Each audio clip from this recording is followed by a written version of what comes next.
allons chanter Cloche sautée l'évangile, la première strophe. Vous connaissez ce chant, Cloche sautée l'évangile. Cloche sautée l'évangile,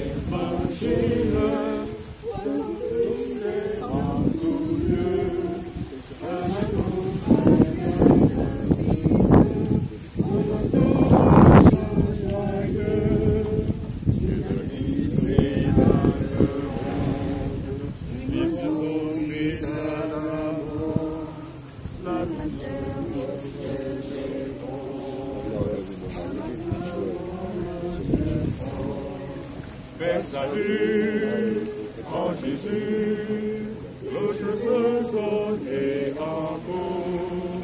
Fais salut en Jésus, recevons tous un trésor. Je vais demander à frère Jimmy de nous faire une courte prière pour inviter la présence de Dieu dans ces lieux, parmi nous, pour qu'on se fasse pour sa gloire et pour le bien de chacun.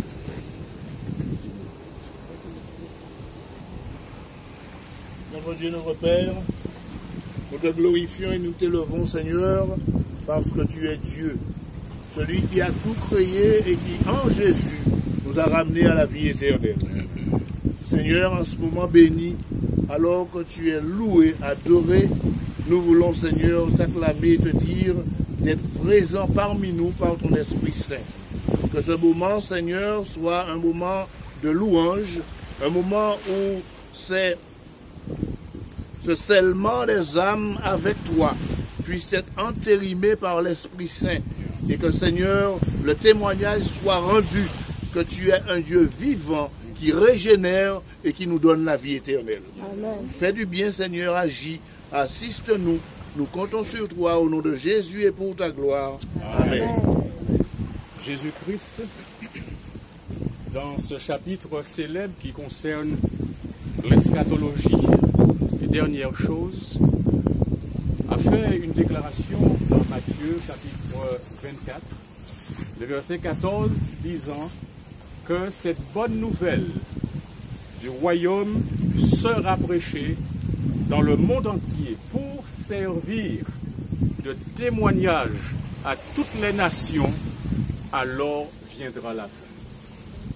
Ce que nous sommes en train de vivre ici, cette plage dans les temps de Jacob, correspond au plan de Dieu pour sauver les êtres humains. Et à ce propos, il a confié une mission, un mandat, dirais-je, spécifique à ses disciples qui avaient été formés, préparés et mis en immersion pour qu'ils soient dans la capacité de faire face à des situations, des défis et de réaliser combien ils avaient besoin de Jésus-Christ. Cette dépendance de Jésus est indiquée clairement dans Jean chapitre 15, verset 5, où nous sommes invités à entrer dans une relation permanente avec Jésus-Christ, qui dit « Celui qui demeure en moi et en qui je demeure porte beaucoup de fruits, car sans moi, vous ne pouvez rien faire. » Ainsi donc, nous sommes dans l'obéissance à la parole de Dieu, à l'ordre donné par Dieu. Et Jésus dit au chapitre 28 de Matthieu, versets 19 et verset 20, « Allez, faites de toutes les nations des disciples. » Et comment on fait des disciples? Il dit, les baptisant au nom du Père, du Fils et du Saint-Esprit. Mais ce n'est pas fini. Et il dit, enseignez-leur à observer tout ce que je vous ai prescrit. Et il accorde l'assurance de sa présence. Voici, je suis avec vous tous les jours jusqu'à la fin du monde. Je me réjouis ce matin de savoir que Jésus est avec nous par l'Esprit Saint. Il a dit, là où 2 ou 3 de mes enfants sont assemblés en mon nom, je suis au milieu d'eux. Et pour montrer la signification capitale de devenir un disciple à travers le baptême, lui, Jésus, a donné l'exemple, quoiqu'il n'en avait pas besoin, parce que le message de Jean-Baptiste est un message qui invitait le peuple à la repentance. Jésus n'avait pas besoin de se repentir. Mais Jésus a fait cela pour montrer combien lui qui n'avait pas péché est allé vers Jean-Baptiste, qui a été préparé au préalable. Un signe serait donné et Jésus va être baptisé au Jourdain, en sorte que ceux et celles qui vivent des années après comprennent que si Jésus ne prend la place dans la vie, si on ne se soumet à Jésus, il n'y a pas d'aurore, il n'y a pas de salut, parce que le salut s'obtient essentiellement, je dirais plus exclusivement. Le salut s'obtient exclusivement de Jésus. Nous dépendons de Jésus pour notre salut. Ainsi, celui qui a le Fils a la vie, le Fils de Dieu, celui dont Pierre a déclaré quand la question a été posée, « Qui dites-vous que je suis ?» Et par révélation du Père, il dira, « Tu es le Christ, le Fils du Dieu vivant. » Et c'est ce Sauveur qui dit, dans Marc chapitre 16, verset 16, « Celui qui croira et qui sera baptisé sera sauvé. » Le baptême est essentiel. Mais il y a quelque chose qui se fait et qui conduit l'homme, la femme, le jeune garçon, la jeune fille au baptême, c'est l'action du Saint-Esprit en lui qui fait que on assistera à cette démonstration publique. Le baptême, ce n'est pas quelque chose qui se fait en cachette. C'est une démonstration publique. Ce qui signifie, on rejoint Paul dans ce contexte du salut, de la justification par la foi, quand il dit dans Romains 1, versets 16 et 17, il dit, je n'ai point honte de l'évangile. Pourquoi dit-il cela? Parce que c'est une puissance de Dieu. Puissance de Dieu pour le salut de quiconque. Et il va aller dans une démarche chronologique pour montrer que l'évangile a été apporté aux Juifs.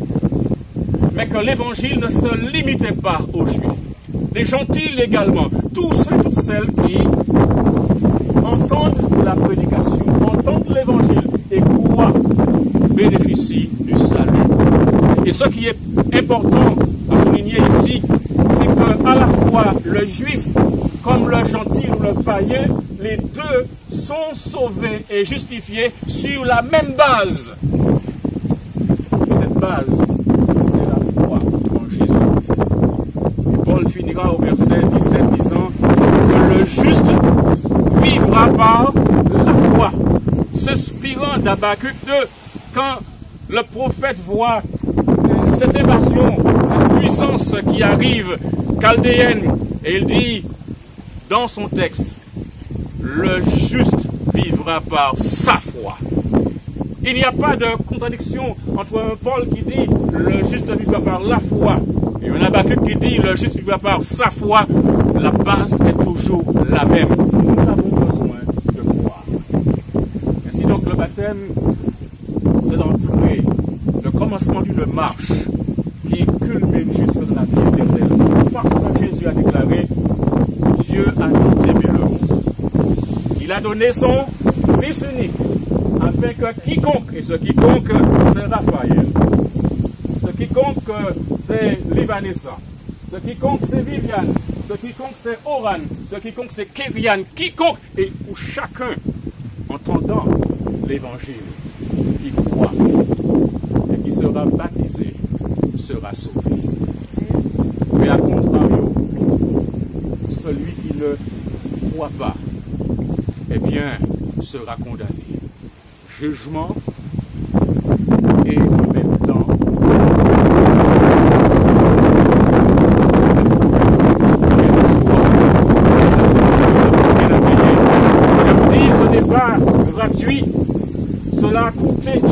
énormément au Fils de Dieu. Cela a coûté le sacrifice de sa vie. Et il a fait pour moi, il a fait pour chacun. Et nous louons Dieu pour cela. Et nous voulons rester dans nos pays. Peu importe la température, peu importe les circonstances, qu'il pleuve ou qu'il grêle, qu'il y ait problème économique, problème au niveau social, problème au niveau religieux, on reste en Jésus-Christ parce que c'est là où se trouve notre salut et pour rien au monde, nous n'échangerions cela avec quoi que ce soit, même quand on nous donnerait tout l'argent du monde. Que le Seigneur vous bénisse, qu'il vous garde et qu'il prenne la direction de vos vies par le Saint-Esprit. Je vais demander à frère Lupon, Marc-André Lupon, premier ancien de l'église de Smyrne. Je voudrais faire une présentation. Donc, nous avons Raphaël, sa maman Lauriane, et ils sont tous les deux de l'église Elim, Lamentin. Nous avons Livy Vanessa, qui est accompagnée de sa maman, Donde Estas, okay, sa maman, ok, et nous avons Oran, sa maman, la maman d'Oran, thank you, ok, elle est venue spécialement de la Guadeloupe pour assister au baptême de son fils. Amen. Et nous avons, depuis un moment, de bonnes études, et j'aime bien ces dispositions, comme celle de chacun de vous, mais de manière particulière, j'ai vu en lui un étudiant assidu et assoiffé de connaissances et studieux dans la prise des notes. Il a son cahier. Et ça, c'est une bonne façon de faire. Et puis, Kyrian, quand j'ai vu ce géant, je dois le regarder comme cela. C'est pas souvent que ça m'arrive. Eh bien, c'est un géant pour le Seigneur. Lui était assidu. Il est venu seul. Il est venu avec le rendez-vous qu'on a. Oui. Et puis, c'est sa maman qui est à côté. Et qui lui dit, écoute, tu peux compter sur moi. Parce que j'ai un bâton pour te soutenir. Puis nous avons Viviane. Viviane qui a été très précise dans sa démarche. Elle a rédigé un courrier, une lettre qu'elle a envoyée. Et cette lettre, c'est un rendez-vous. Et rendez-vous a été donné. Et elle est venue, elle a envoyé son rendez-vous. Une dame sérieuse. Une dame sérieuse. Une dame sérieuse. Nous avons baptisé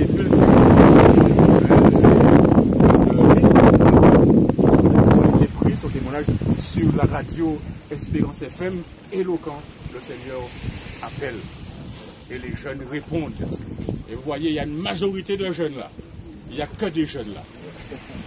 Ici donc, on va demander à frère Lupon de procéder à l'engagement baptismal et nous appliquerons la formule alternative, ayant au préalable passé en revue avec tous les candidats. Nous avions samedi dernier un rendez-vous à Smyrne pour faire le point sur l'ensemble des choses pour ceux et celles qui n'avaient pas encore tout à fait fait cela, et nous avons présenté les 13 points. C'est pourquoi aujourd'hui, sur cette plage, nous allons avoir la formule alternative et après cela, il va proposer. Voilà, cela consiste en 3 questions. Je vais énoncer des questions, vous allez manifester en levant la main. Première question. Acceptez-vous Jésus-Christ comme votre Seigneur et votre Sauveur personnel et désirez-vous vivre avec lui une relation salvatrice? Voilà. La deuxième question. Acceptez-vous les enseignements de la Bible tels qu'ils sont exprimés dans la déclaration des croyances fondamentales des adventistes du 7e jour? Et vous engagez-vous par la grâce de Dieu à vivre en harmonie avec ces enseignements? Troisième question. Désirez-vous être baptisé pour témoigner publiquement de votre foi en Jésus-Christ, être accepté dans la communauté de l'Église adventiste du 7e jour et soutenir fidèlement l'Église et sa mission par l'influence que vous exercerez par vos dîmes, vos offrandes et par une vie de service. Demandez encore une ancienne de bien vouloir s'approcher. Vous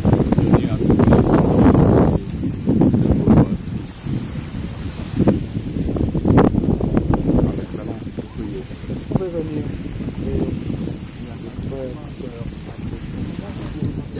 La famille. Nous allons prier, nous allons présenter les candidats au Sénat. Les candidats vont se mettre à genoux, les autres peuvent rester debout. Okay?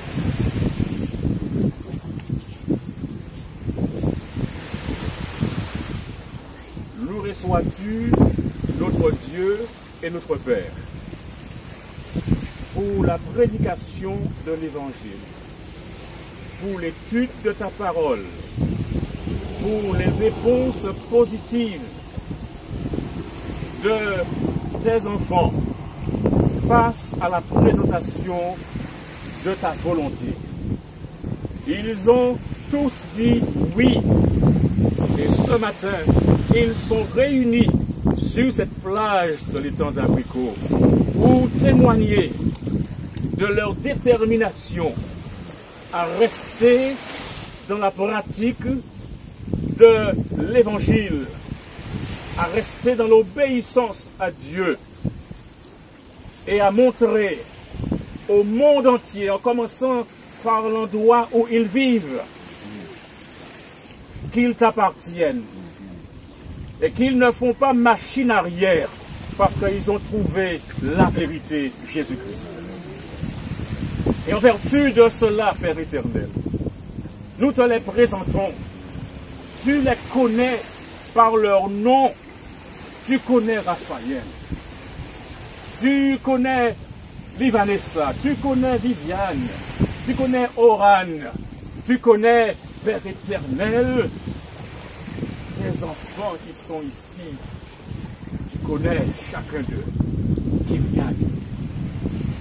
Il n'y a aucun qui échappe à ton contrôle. Parce que tu es Dieu et tu vois, tu es en capacité de lire les mobiles des cœurs, les pensées secrètes des hommes. Ainsi, Père éternel, et bénis tes enfants. Permets que ce qui se passe ici soit un témoignage puissant de ton amour, de ta grâce, de ta justice et du plan que tu as mis en place pour sauver l'humanité. Merci, Père, de contrôler ce moment par ces anges qui excellent en puissance pour protéger chacun et fasse en sorte que ce moment soit inoubliable.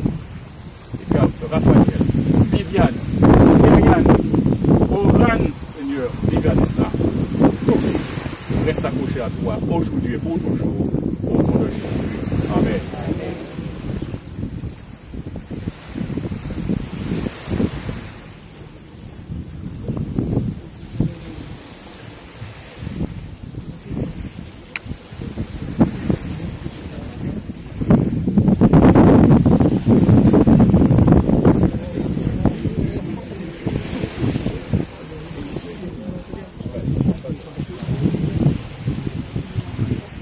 Donc nous allons commencer l'immersion par les dames. D'accord? Par les dames. Nous commencerons par les tout jeunes. D'accord? Par les tout jeunes. On va respecter l'ordre des dames. Ensuite nous aurons Raphaël. Et nous continuerons. Et Oran va clore. D'accord? Donc on va procéder ainsi, on va accompagner par les diacres. Je vais le positionner.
Très chère sœur, Lise Vanessa, selon ta profession de foi, d'après l'ordre de notre Seigneur et Sauveur Jésus-Christ, je te baptise au nom du Père, du Fils et du Saint-Esprit. Amen.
Je te baptise au nom du Père, du Fils et du Saint-Esprit. Amen.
Raphaël, selon ta profession de foi, et d'après l'ordre de notre Seigneur et Sauveur Jésus-Christ, je te baptise au nom du Père, du Fils et du Saint-Esprit. Amen.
d'après l'ordre de notre Seigneur et Sauveur Jésus-Christ, je te baptise au nom du Père, du Fils et du Saint-Esprit.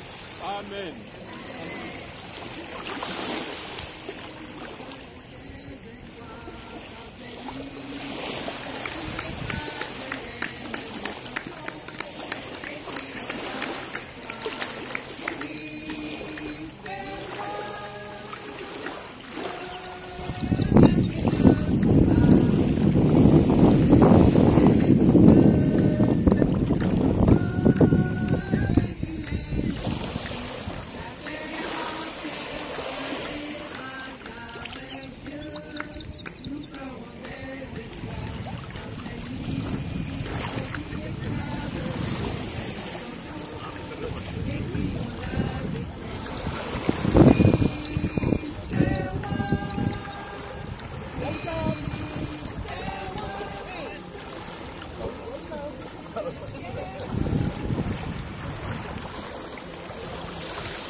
Jésus-Christ revient bientôt. Lorsque nous lisons Matthieu 24, et ce qui est décrit dans ce chapitre, Jésus commençant par dire que pierre sur pierre ne subsistera. Et le premier élément qu'il met en évidence, c'est celui de la séduction. Il dit, prenez garde que personne ne vous séduise. Nous vivons à l'époque où il y a énormément de monde. Nous vivons à l'époque où il y a énormément de subtilité. C'est pour cela qu'il est important que l'on prenne le temps d'étudier la parole de Dieu. Et comme je prends plaisir à le dire, elle est summum bonum. Cette parole de Dieu est notre rempart contre les attaques de l'ennemi. Le découragement parfois vient, mais si on a un bon ancrage dans la parole de Dieu, on résistera. Et puis, quel que soit ce que l'on peut voir, on peut subir, on peut endurer, n'oublions pas de garder les yeux sur Jésus-Christ. Pas sur le voisin, pas sur la voisine, pas sur les dirigeants, mais sur Jésus-Christ. Il est notre Sauveur et c'est lui qui nous conduira à destination victorieusement et en toute sécurité. Nous allons maintenant prier, nous demander à Dieu de remplir ces néophytes du Saint-Esprit. Conduits par le Saint-Esprit. Nous avons besoin de cela. Père éternel, ici sur cette plage, le témoignage de l'efficacité de l'Évangile a été rendu. Tes enfants, Lee, Vanessa, Viviane, Oran, Raphaël, Kériane ont présenté à tous ceux qui sont ici leur détermination et sont entrés dans les eaux et ont confessé le nom de Jésus à travers le baptême. Et maintenant qu'ils commencent cette marche avec toi, puisses-tu les remplir de l'Esprit Saint, qu'ils soient conduits dans toute la vérité, qu'ils ne suivent pas la tradition, qu'ils ne suivent pas les philosophies humaines, mais qu'ils aient un ancrage dans ta parole et que leurs yeux ne se détournent jamais de celui qui les a appelés, savoir Jésus-Christ. Permets qu'à travers leur vie, ceux et celles qui hésitent puissent découvrir le chemin et accepter Christ comme Seigneur et Sauveur de leur vie avant que ce soit éternellement trop tard. Père éternel, bénis-nous et renvoie-nous avec ta paix, avec ta protection et l'assurance que tu nous as visités. Je t'ai prié au nom de Jésus et pour ta gloire éternelle. Amen. Que l'Éternel vous bénisse et qu'il vous garde. Que l'Éternel tourne sa face vers vous et vous accorde sa grâce. Que l'Éternel fasse luire sur vous sa face et vous donne sa paix aujourd'hui et pour toujours. Amen.